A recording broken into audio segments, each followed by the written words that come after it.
ہم وہی کہیں گے جو ہمارا دین ہم کو بتاتا ہے، عمل کرو تو تمہارا بھلا ہے۔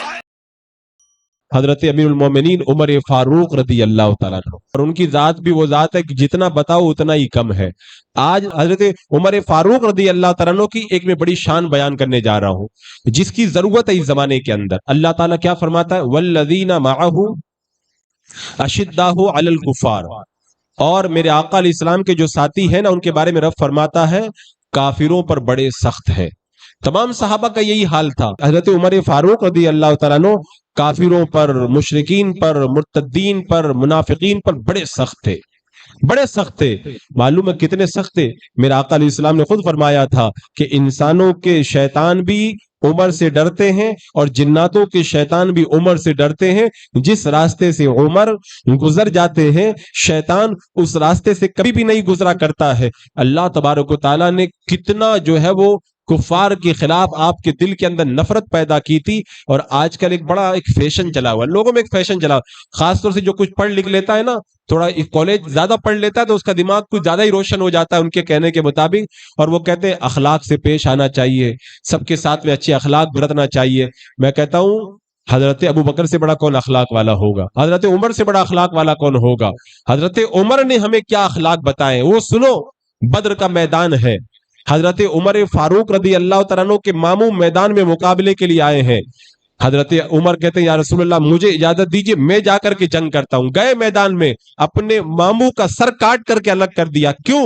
اس لیے کہ اللہ کے رسول علیہ السلام کی شان کے اندر، اللہ کے رسول علیہ السلام کے مقابلے میں وہ جنگ کرنے کے لیے آئے تھے۔ حضرت عمر نے بتایا کہ اگر کوئی مومن نہیں، اگر کوئی میرے آقا علیہ السلام کا گستاخ یا ان سے مقابلہ کرتا ہے تو رشتہ نہیں دیکھا جاتا ہے، رشتہ نہیں دیکھا جاتا ہے۔ وہ روایت میں آپ لوگوں نے پڑھا ہوگا، ذوالخویسرہ، یمن سے حضرت علی نے مال بھیجا، اللہ کے رسول علیہ السلام مال بانٹ رہے ہیں۔ ایک ذوالخویسرہ تمیمی نام کا ایک شخص کھڑا تھا، وہ کھڑا ہو کے کہتا ہے کہ اے محمد انصاف کیجئے، معاذ اللہ رب العالمین۔ میرا آقا علیہ السلام نے فرمایا تیرے لیے ہلاکت ہو، میں انصاف نہیں کروں گا تو کون انصاف کرے گا؟ میرے آقا صلی اللہ تعالی علیہ وسلم نے ارشاد فرمایا کہ آسمان والوں کا میں امین ہوں اور تم مجھ سے کہتا ہے کہ انصاف کر۔ اور اس کے بعد میں میرے آقا صلی اللہ تعالی علیہ وسلم نے ارشاد فرمایا کہ اس کی نسل سے اس کی نسل ایک چلے گی، اس کے خاندان سے وہ لوگ نکلیں گے کہ جو قرآن پڑھیں گے لیکن قرآن ان کے حلق کے نیچے نہیں اترے گا۔ اب جب وہ اس طرح گستاخی کر چکا تو حضرت عمر فاروق رضی اللہ تعالیٰ عنہ نے کہا تھا کہ یا رسول اللہ آپ مجھے اجازت دے دیں، اس کی گردن کاٹ کر کے میں الگ کر دیتا ہوں۔ کبھی انہوں نے دین کے معاملے میں دین کے گستاخوں پہ نرمی نہیں کی، کہا یا رسول اللہ مجھے اجازت عطا فرمائے، میں اس کی گردن کاٹ کر کے الگ کرتا ہوں۔ میرے آقا نے فرمایا عمر رہنے دو، کیونکہ نبیوں کو اس سے پہلے بھی بہت ستایا گیا ہے، اگر تم اسے مارو گے تو لوگ کیا کہیں گے کہ محمد اپنے ساتھیوں کو قتل کرتے ہیں۔ تو میرے آقا صلی اللہ تعالی علیہ وسلم نے بتایا تھا کہ اس کی نسل سے کچھ لوگ نکلیں گے، یہ اکیلا نہیں ہے، اور بعد میں اسی کی نسل سے خارجی نکلے، اور آج کے وہابی بھی اسی کی نسل کے اندر پائے جاتے ہیں۔ تو یہ حضرت عمر فاروق کفار و مشرکین، مرتدین اور منافقین کے خلاف اتنے سخت تھے۔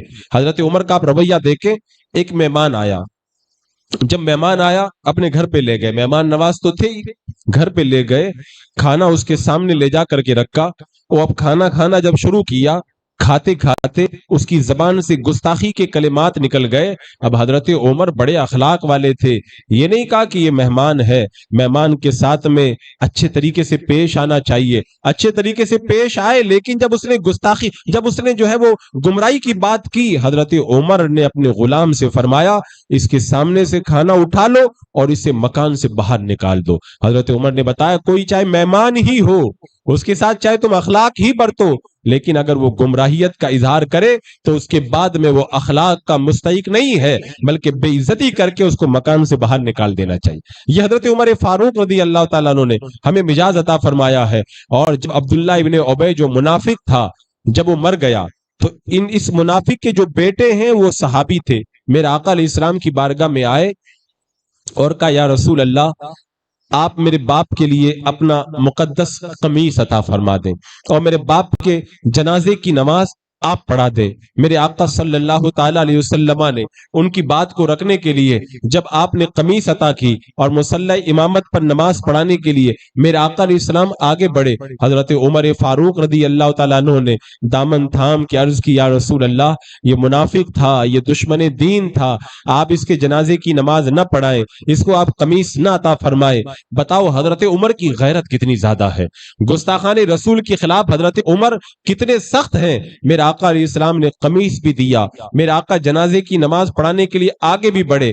حضرت عمر نے کہا، یا رسول اللہ، آپ جنازے کی نماز نہ پڑھائیں، لیکن ابھی ان کے جنازے کی نماز پڑھانا رب نے منع نہیں کیا تھا، اس لیے میرے آقا علیہ السلام آگے بڑھے، آپ نے اس منافق کے جنازے کی نماز پڑھائی، اور آپ کو پتا تھا اس کے اندر بڑی حکمت اور بڑا راز ہے۔ جب آپ نماز پڑھا کر کے فارغ ہوئے، رب نے آیت کریمہ نازل فرمائی، وَلَا تُصَلِّ عَلَىٰ أَحَدٍ مِّنْهُمْ مَاتَ أَبَدًا وَلَا تَقُمْ عَلَىٰ قَبْرِي، میرے رب نے بتا دیا اب کسی بھی منافق کی جنازے کی نماز مت پڑھانا اور ان کی قبر پر مت کھڑے ہونا، اور قیامت تک کے لیے قانون بنا دیا کہ آج کے بعد میں اب کسی بھی منافق یا کسی بھی بد مذہب کی نہ تو نماز جنازہ پڑھی جائے گی اور نہ اس کی قبر کے اوپر کھڑا ہونا جائز ہوگا۔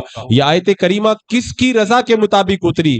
حضرت عمر فاروق کی غیرت اور ان کے عشق کے مطابق اللہ تبارک و تعالیٰ نے نازل فرمائی۔ یہ تھا حضرت عمر فاروق کا عشق۔ یہاں پر ایک بات میں یہ عرض کروں، آج جب کسی بد مذہب کا انتقال ہوتا ہے، اس کے جنازے کی نماز پڑھانے کی باری آتی ہے نا، لوگ ایسے راستے نکالتے نہیں، ایسے ہو جائے گا، ویسے ہو جائے گا۔ میں کہتا ہوں تم ہزار راستے بتاؤ، لیکن راستہ صحیح وہی ہوگا جو رب نے قرآن میں بتایا ہے۔ اور رب نے قرآن میں کیا راستہ بتایا؟ وَلَا تُصَلِّ عَلَىٰ أَحَدٍ مِّنْهُمْ، ان کی نماز جنازہ مت پڑھو۔ اب اگر کوئی راستہ بناتا ہے کہ یہ تو ایسا نہیں ہے، ویسا نہیں ہے، میں صاف کلیئر دو ٹوک الفاظ کے اندر واضح طور پر یہ آپ سے پوچھنا چاہتا ہوں، جو میرے آقا علیہ السلام کی شان میں گستاخی کرے کیا وہ کافر ہوتا ہے کہ نہیں ہوتا ہے؟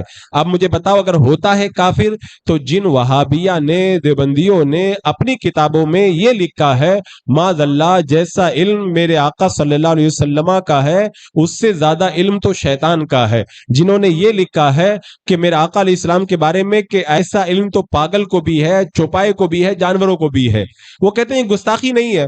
میں کہتا ہوں اگر میں تم سے کہوں تمہارا جو پیر ہے نا، تمہارے پیر سے زیادہ تو شیطان جانتا ہے، تمہارے استاد سے زیادہ تو شیطان جانتا ہے، تو آگ بگولا ہو جائیں گے۔ اگر میں کسی سے یہ کہہ دوں کہ تمہارے استاد کو جتنا آتا ہے نا تمہارے پیر صاحب کو، اتنا تو پاگل کو بھی آتا ہے، تو لڑائی پہ آ جائیں گے، جھگڑا کریں گے، مار پیٹ کریں گے۔ اور یہی بات دیوبندیوں نے میرے آقا کے بارے میں کہی، کہا نہیں وہ تو گستاخ نہیں ہے، انہوں نے تو کوئی گستاخی نہیں کی ہے۔ غیرتیں مر گئی ہیں، ایمان اتنا مردہ ہو گیا ہے، تمہارے باپ کے بارے میں جو بات گستاخی بن جائے، تمہارے پیر کے بارے میں جو بات گستاخی بن جائے، تمہارے استاد کے بارے میں جو چیز گستاخی بن جائے، اور اللہ کے رسول علیہ السلام کے لیے وہی بات کہی جائے تو کہتے ہیں گستاخی نہیں ہے، اور ہے اور بلا شبہ ہے، تو میرے رب نے بتا دیا کہ پھر وہ کافر ہے، اور جب کافر ہے تو وَلَا تُصَلِّ عَلَىٰ أَحَدٍ مِّنْهُمْ، ان کے جنازے کی نماز مت پڑھنا۔ اور سنیں میرے آقا صلی اللہ تعالیٰ علیہ وسلم کے گستاخوں کے ساتھ میں حضرت عمر فاروق رضی اللہ تعالیٰ عنہ کا مجاز کیسا تھا، کیسا مجاز تھا؟ آپ نے کتنی مرتبہ یہ واقعہ سنا ہے کہ ایک منافق کا اور ایک یہودی کا جھگڑا ہو گیا، جھگڑا ہوا تو اس یہودی نے کیا کہا تھا؟ تمہارے نبی کے پاس چلتے ہیں فیصلہ کروانے۔ تو وہ کیا کہنے لگا؟ نہیں، تمہارے جو یہودیوں کے بڑے عالم ہیں نا، کعب بن اشرف، اس کے پاس چلتے ہیں۔ اس نے منع کیا، اس کو پتا تھا کہ وہ کعب بن اشرف ہمارا جو سردار ہے نا، وہ سود خور ہے، رشوت خور ہے، رشوت دے کے غلط فیصلہ کر دے گا، کہ تمہارے نبی سے فیصلہ کرواتے ہیں۔ میرے آقا علیہ السلام نے فیصلہ کیا۔ کس کے لیے فیصلہ کیا؟ یہودی کے بارے میں فیصلہ کر دیا، کیونکہ وہ صحیح تھا۔ باہر نکل کر کے کہتا ہے کہ ابھی مجھ کو تھوڑا شبہ ہے، ایسا کرتے عمر فاروق کے پاس چلتے ہیں۔ وہ منافق یہ سمجھ رہا تھا میں تو مسلمان بن کے چھپا ہوا منافق ہوں، اور مسلمانوں کے لیے عمر فاروق بڑے نرم ہے اور یہودیوں کے خلاف بڑے سخت ہیں، میرے بارے میں فیصلہ کریں گے۔ جب گئے حضرت عمر سے فیصلہ کرانے اور کہا کہ ہم اللہ کے رسول کے پاس گئے تھے لیکن تھوڑی بات سمجھ میں نہیں، آپ فیصلہ کر دیں۔ حضرت عمر فاروق نے کبھی فیصلہ کر، اندر گئے، تلوار لائے اور اس منافق کی گردن کاٹ کر کے الگ کر دیا، اور فرمایا جو میرے آقا کے فیصلے کو نہیں مانتا، عمر کا فیصلہ اس کے بارے میں یہ ہوا کرتا ہے۔ اب منافق اکٹھا ہو گئے، شور مچا رہے ہیں کہ ہمارے آدمی کو قتل کر دیا، بدلہ دو، بدلہ دو۔ ادھر رب نے قرآن میں آیت کریمہ اتار دی، فلا وربک لا یؤمنون حتی یحکموک فیما شجر بینہم ثم لا یجدوا فی انفسہم حرجا مما قضیت. ہم نے بتا دیا کہ اے محبوب جو تیرے فیصلے کو نہیں مانتا خدا بھی اس کو مسلمان نہیں مانتا ہے. عمر نے جو فیصلہ کیا ہے وہ صحیح اور حق فیصلہ کیا ہے. یہ مزاج تھا حضرت عمر فاروق رضی اللہ تعالیٰ عنہ کا. اور آپ دیکھیں اللہ تبارک و تعالیٰ نے حضرت عمر کو کیسا عشق دیا تھا. یہ زمانے کا بڑا سلگتا ہوا عنوان ہے. آج کل لوگوں کو پتہ نہیں کیا ہو گیا ہے، ایمان اتنا کمزور ہو گیا، اتنا کمزور ایمان ہو گیا کہ وہابیہ وغیرہ کے بارے میں کچھ کہا جائے نا تو آئیں بائیں کرنے لگتے ہیں. حشر کا میدان ہونا ہے. حضرت عمر کے بارے میں میرے آقا نے کہا تھا کہ میرے بعد اگر کوئی نبی ہوتا تو وہ عمر ہوتا. وہ یہ سب کر رہے ہیں تو ہم تو ان کے نقش قدم پہ چلیں گے نا. میرے آقا نے فرمایا تھا میرے صحابہ ہدایت کے تارے، انہی کے پیچھے پیچھے چلو تم. تو حضرت عمر کا مزاج کیا تھا دیکھو سنو. حضرت عمر رضی اللہ تعالیٰ عنہ، بتاؤ جو قرآن پڑھے، جو نماز پڑھے، وہ تو بڑا پکا مسلمان ہوگا. ایک مدینے میں ایک امام صاحب تھے، وہ کیا کرتے تھے پتا ہے؟ وہ روزانہ فجر کی نماز میں سورہ عبسہ وتولی پڑھتے تھے. روزانہ یہی سورت پڑھتے تھے. حضرت عمر کو پتا چل گیا کہ وہ ایک امام ہے، روزانہ یہی سورت نماز میں پڑھتا ہے. حضرت عمر سمجھ گئے معاملہ گڑبڑ ہے.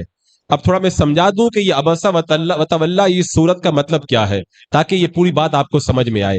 اصل میں ایک بار میرے آقا صلی اللہ تعالی علیہ وسلم ابو جہل، عتبہ اور یہ جو کافر تھے، بڑے بڑے سردار تھے، ان کو دین کی دعوت دے رہے تھے. حضرت عبداللہ ابن ام مکتوم رضی اللہ تعالیٰ عنہ، یہ نابینا صحابی ہے، یہ پہنچ گئے. ان کو پتا نہیں تھا کہ اللہ کے رسول علیہ السلام کیا کر رہے ہیں، چونکہ نابینا تھے. کہتے ہیں یا رسول اللہ، رب نے جو آپ کو سکھایا ہے اس کی تعلیم مجھے بھی دیجیے. میرے آقا علیہ السلام نے توجہ نہیں دی. پھر کہہ رہے ہیں یا رسول اللہ، آپ کو رب نے جو سکھایا مجھے بھی سکھائیے. اب اللہ کے رسول علیہ السلام بہت بڑا اہم کام کر رہے تھے، کیونکہ وہ سردار اگر ایمان لے آتے تو مکہ میں ایمان اسلام بڑا مضبوط ہو جاتا. تو چونکہ آپ بڑے اہم کام میں لگے تھے، میرے آقا علیہ السلام کو ان کا آنا پسند نہیں آیا کہ میں بڑے اہم کام میں ابھی مشغول ہوں اور وہ ابھی آ کر کے بیچ کے اندر جو ہے وہ تعلیم دینے کے لیے کہہ رہے ہیں. تو میرے آقا علیہ السلام کو کچھ ناگوار گزرا. اللہ کے رسول علیہ السلام اٹھ کر کے جب گئے نا، رب نے یہ سورہ نازل فرما دیا، عبس وتولی ان جاء الاعمى وما يدريك لعله يزكى او يذكر فتنفعه الذكرى اما من استغنى فانت لو تصدى. پوری آیت، پوری سورہ جو ہے رب تبارک و تعالیٰ نازل فرمائی، جس کے اندر رب نے بتایا کہ محبوب آپ جو ہے وہ آپ کی بارگاہ میں جو بڑی عاجزی کے ساتھ میں آیا ہے اس کو چھوڑ کر کے آپ ان کے پیچھے لگے. محبوب جو آیا ہے آپ کا غلام، اس کی طرف آپ توجہ عطا فرمائے. تو اس سورہ کے اندر رب نے اپنے محبوب کو جو ہے وہ حکم دیا تھا، محبوب آپ نے جو ناگواری کا اظہار کیا، ناگواری کا اظہار مت کریں، اس غلام کی طرف توجہ فرمائے. تو جو منافق تھا، وہ مسجد کا امام، دل میں نفاق تھا، اس سورت کو روز پڑھتا تھا. کیوں پڑھتا تھا؟ معاذ اللہ وہ یہ سمجھ کے پڑھتا تھا کہ رب نے اپنے حبیب کو جو ہے وہ عتاب فرمایا ہے کہ محبوب نے توجہ نہیں دی، تو رب نے فرمایا کہ محبوب توجہ دیجیے، عتاب کیا ہے. حالانکہ یہ عتاب نہیں تھا، یہ محبت کا خطاب تھا. یہ محبت کا خطاب تھا. حضرت عمر کو پتا چلا، فرمایا اچھا وہ اس سورت کو روزانہ فجر میں پڑھتا ہے، اس لیے پڑھتا ہے کہ اللہ نے اپنے حبیب کو عتاب کیا، یہ سمجھ کے پڑھتا ہے. کہا جاؤ جا کے اس کی گردن کاٹ کر کے الگ کر، اس کو قتل کروا دیا آپ نے. اب بتائیں مجھے، آپ بتائیں ذرا، جو امام جس کا کفر ظاہر نہیں ہے، لوگوں میں مسلمان بن کے رہ رہا ہے اور سورہ قرآن کی روزانہ ایک ہی پڑھ رہا، قرآن ہی تو پڑھ رہا ہے، لیکن حضرت عمر نے کہا غلط نیت سے پڑھ رہا ہے نا، اس کو زندہ رہنے کا حق بھی نہیں ہے. ہم لوگ کیا کرتے ہیں؟ ہم تو جو گستاخی کرتے ہیں ان کا رد ہی تو کرتے ہیں. ہم نے تو نہیں کہا کہ جا کے ان کی گردن اڑا دو. تو حضرت عمر فاروق نے تو ہمیں یہ مجاز عطا فرمایا ہے. اور لوگوں کو پتہ نہیں پڑھ لکھ کر کے کیا بھوت سوار ہوا ہے کہ وہ کہتے ہیں کہ یہ مولانا لوگ جو ہے وہ خالی لڑانے کی بات کرتے ہیں. میں کہتا ہوں حضرت عمر نے کیا لڑانے والا کام کیا تھا؟ کیا فتنے والا کام کیا تھا؟ حضرت عمر نے لڑانے اور فتنے والا کام نہیں کیا تھا. قیامت تک کے مسلمانوں کو بتا دیا تھا جو ملا ہے سب نبی کے صدقے میں ملا ہے. جان ملی ان کے صدقے میں، ایمان ملا ان کے صدقے میں، کائنات بنی ان کے صدقے میں، اور آخرت میں جنت ملے گی تو ان کے صدقے میں. جو ان کا نہیں اور ان کے حوالے سے غلط بات کہتا ہے وہ ہمارا بھی نہیں ہو سکتا ہے. ساری دنیا ہم نبی کی عظمتوں پہ قربان کرنے کے لیے تیار ہیں. یہ حضرت عمر فاروق رضی اللہ تعالیٰ عنہ نے مجاز عطا فرمایا ہے. اور دیکھیں اس زمانے کے اندر جو منافق تھے وہ مسجد نبی میں آیا کرتے تھے اور آ کر کے صفوں میں کھڑے ہوتے تھے. صف میں کھڑے ہوتے، حضرت عمر تمنا کرتے تھے کاش ان کو نکال دیا جائے. لیکن رب کی طرف سے کوئی حکم نہیں تھا. حضرت عمر تمنا کرتے تھے یہ منافق نکل جائیں تو اچھا ہے. آج ہم کہتے ہیں نا کہ یہ اللہ کے رسول کی جو گستاخی کی ان کو مسلمان نے ماننے والا یعنی وہابیہ دیابنا, ان کو مسجد میں لوگ پتہ نہیں کیا کیا اس کے اوپر باتیں اٹھا کر کے لاتے ہیں, اور ہم جیسے لوگوں کو تو ہر وقت جو ہے وہ اپنے اتاب کا شکار بناتے رہتے ہیں.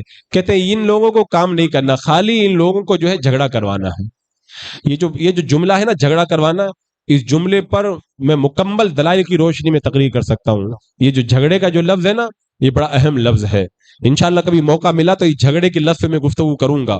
تو آپ دیکھیں وہ منافق آتے تھے, حضرت عمر کی تمنا تھی, ان کو کون تمنا کر رہا ہے؟ وہ تمنا کر رہا ہے کہ وہ تمنا کرتا تھا رب قرآن کی آیتیں نازل فرما دیتا تھا. یہ کون تمنا کر رہا ہے؟ حضرت عمر کہتے تھے مقام ابراہیم مصلی بن جائے, رب نے آیت نازل فرمائی.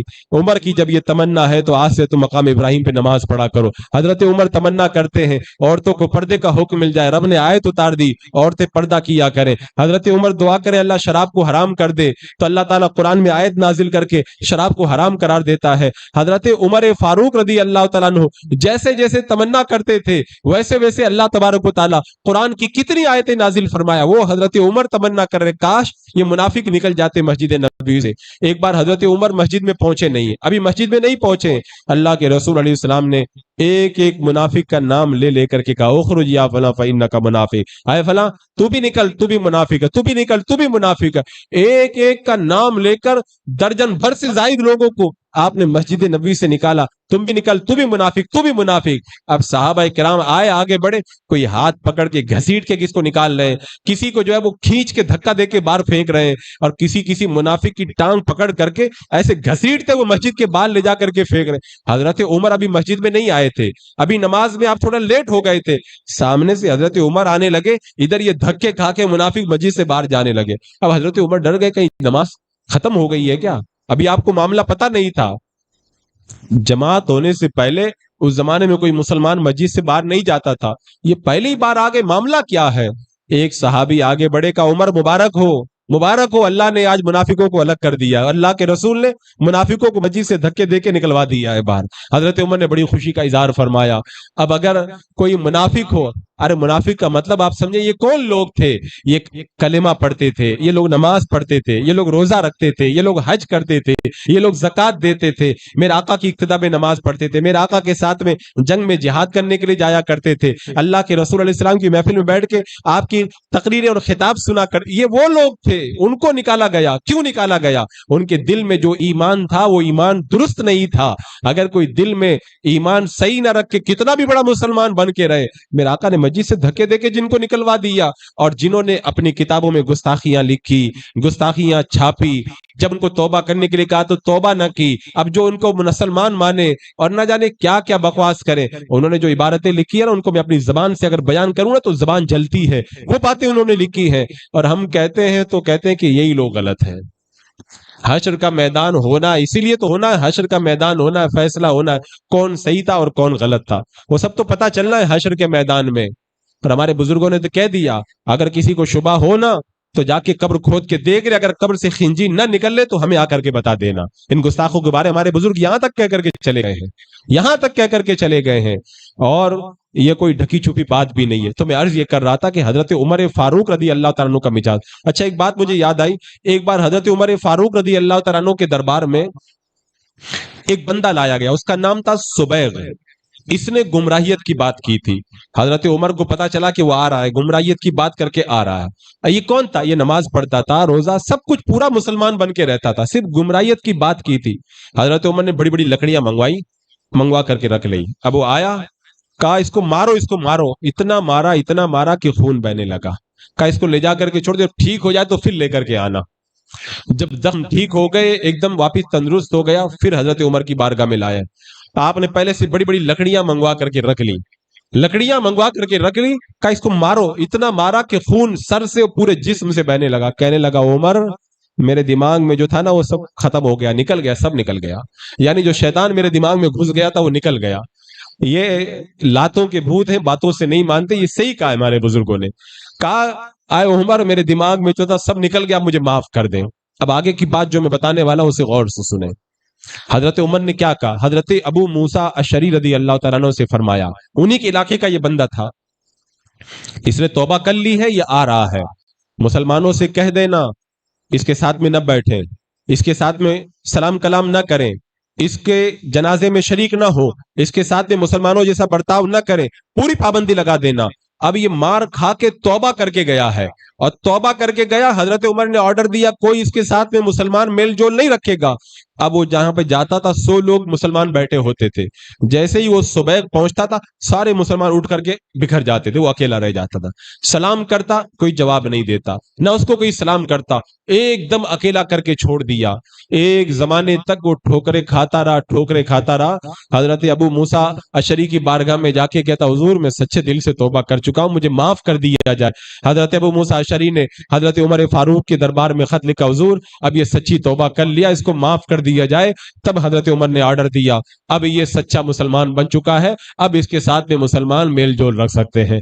مجھے بتاؤ ہم لوگ کیا زیادتی کرتے ہیں، ہم لوگ کیا ظلم کرتے ہیں، کیا ہم لوگ جھگڑے کی باتیں کرتے ہیں؟ وہ توبہ کر لیا، حضرت عمر نے کہا کوئی سے سلام کلام نہیں کرے گا۔ اور یہاں پہ تو دیوبندی وہابی کو پکڑ کر کے ہمارے پاس لے آتے، بس حضرت کلمہ پڑھا دے، توبہ کرا دے اور میرے ساتھ اس کا نکاح پڑھا دے۔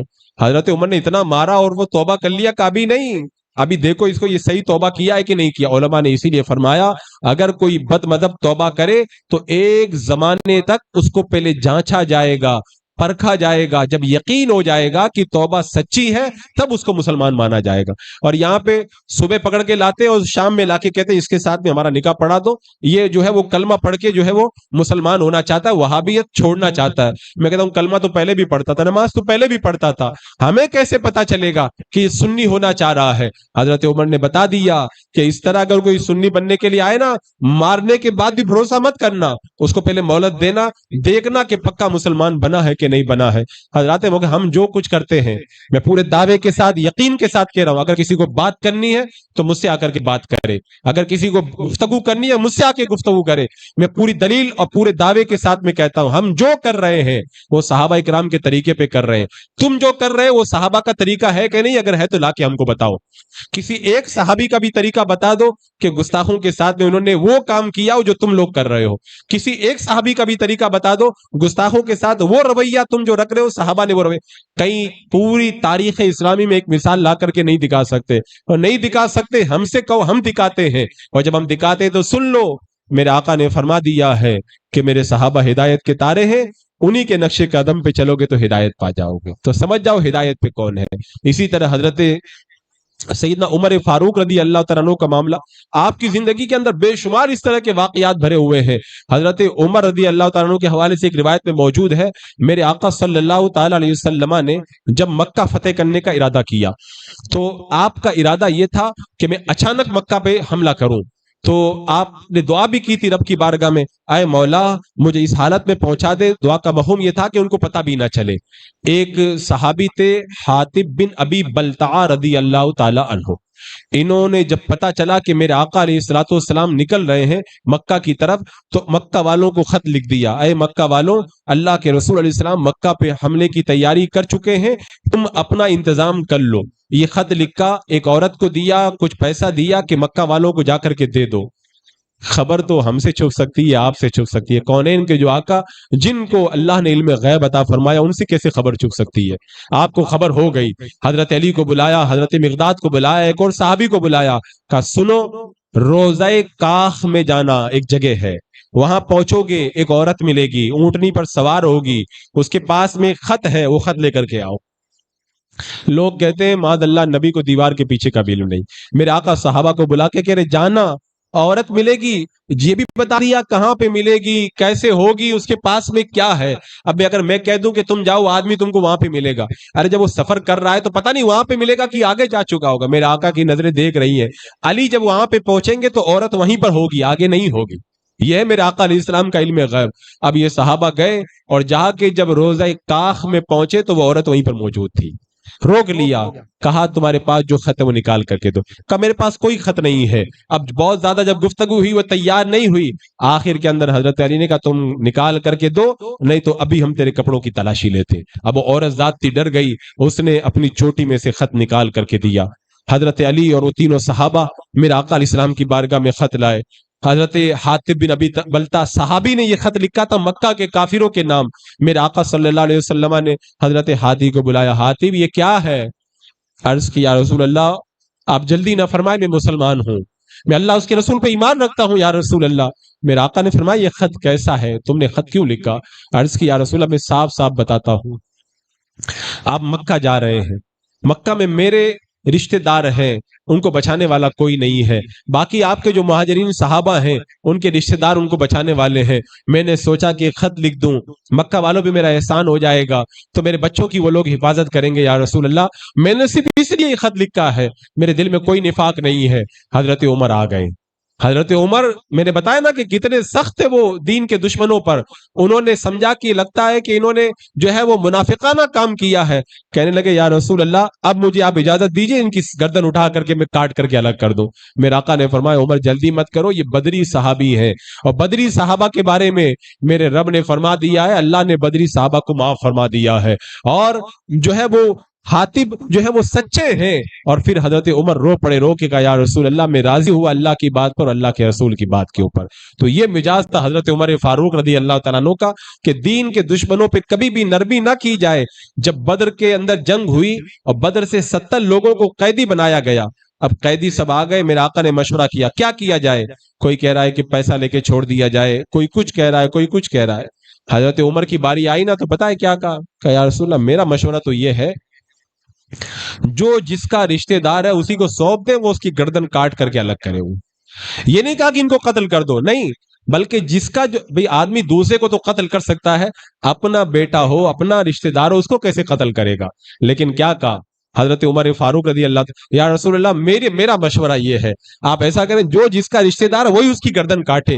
یہ حضرت عمر فاروق کا مزاج تھا. میرے آقا سے کوئی مقابلہ کرے, میرے آقا کا دشمن ہو, پھر ہمارا رشتہ دار نہیں ہو سکتا ہے وہ. لیکن میرے آقا علیہ السلام نے حضرت ابو بکر کے مشورے پہ عمل کیا, فدیہ لے کے چھوڑ دیا. رب نے آیت کریمہ نازل اتاری اور آیت کریمہ اتار کر کے بتایا محبوب تمہارے لیے پیسہ لے کے چھوڑ دینا مناسب نہیں تھا, وہی مشورہ صحیح تھا جو عمر نے مشورہ عطا فرمایا تھا کہ ان کی گردن کو کاٹ کر کے الگ کر دیا جائے. یعنی حضرت عمر کے مشورے کی تائید اللہ نے قرآن پاک میں اتاری, اور اتاری تو آج بھی ہم رمضان میں قرآن تو سبھی سنتے, لیکن ہم کو پتہ تھوڑی ہے کہ قرآن کی کون سی آیت میں کیا مطلب ہے.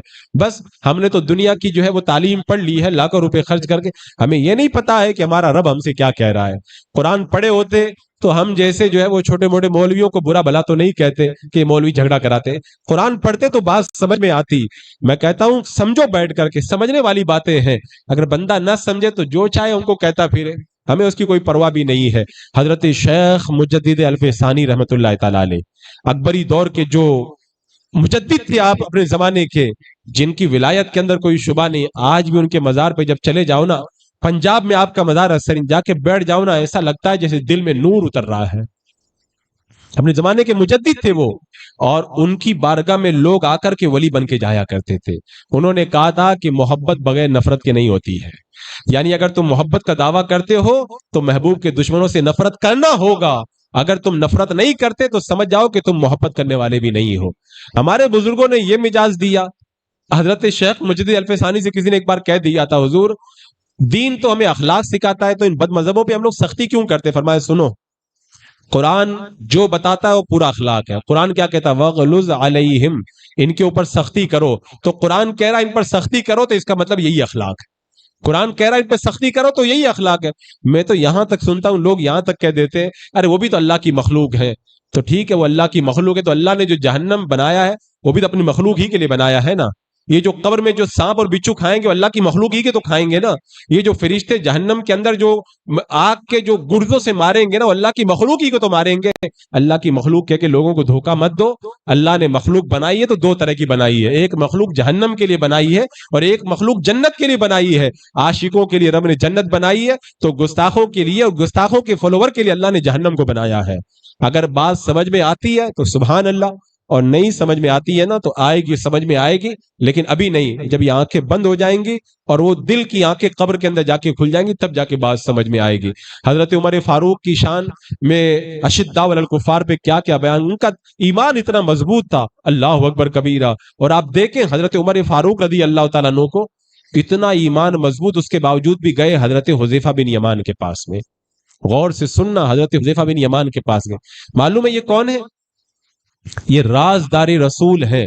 اللہ کے رسول صلی اللہ تعالی علیہ وسلم اپنی راز کی باتیں ان کو بتایا کر. اچھا ایک عقیدے کی بات آئی بتاتا ہوں میں.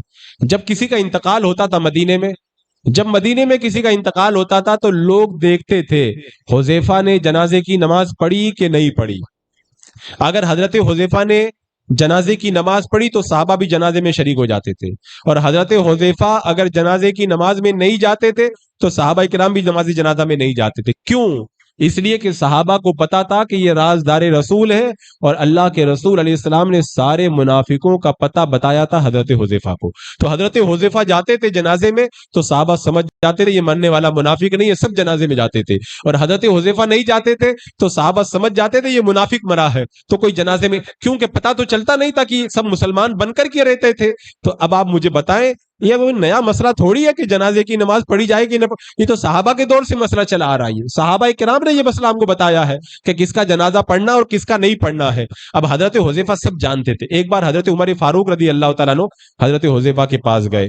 اب حضرت حذیفہ تعجب میں پڑ گئے، آج امیر المومنین عمر فاروق میرے گھر میں کیوں آ گئے؟ پتہ ہے کیوں گئے تھے؟ یہ سب روایتیں سنا کرو، خالی سنتیں سننے سے جو ہے وہ ایمان مضبوط نہیں ہوتا ہے.